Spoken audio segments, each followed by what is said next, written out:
Je pense que la crise n'a pas tant créé des problèmes, elle en a accentué certains. Elle en a accentué beaucoup, en fait.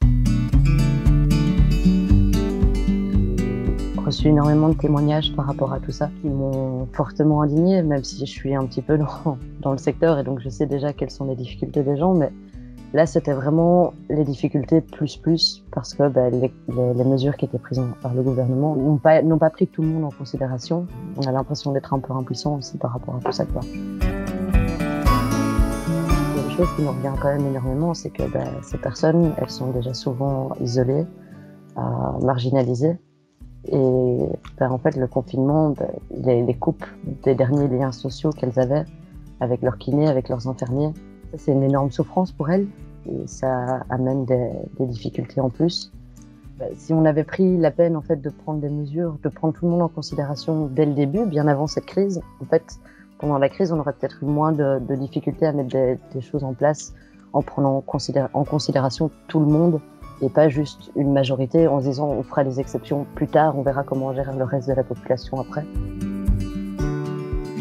C'est vrai qu'il y a beaucoup de personnes en situation de handicap qui étaient dans des centres et qui ont dû retourner dans leur famille, ou des personnes qui se sont retrouvées du jour au lendemain à devoir prendre soin à 100% de leur conjoint, alors qu'avant, ils continuaient à travailler, il y avait une aide qui venait, etc. Enfin, il y a plein de situations différentes qui font que il y a des personnes qui se sont retrouvées en situation d'aidant proche. Et ça, c'est un peu toute la question de savoir quelle est la reconnaissance qu'on donne à ces gens et de faire en sorte que ces gens ne soient pas laissés pour compte non plus. Ce qu'on aimerait, c'est que, en fait, plutôt que d'avoir des décisions qui sont descendantes, on parte un petit peu du bas, enfin de la population, de nous, de se dire, OK, qu'est-ce qu'on a réellement besoin? Pourquoi est-ce qu'on en a besoin? Et essayer de voir comment on peut mettre en place des choses qui vont faire que tout ça peut avancer, peut évoluer.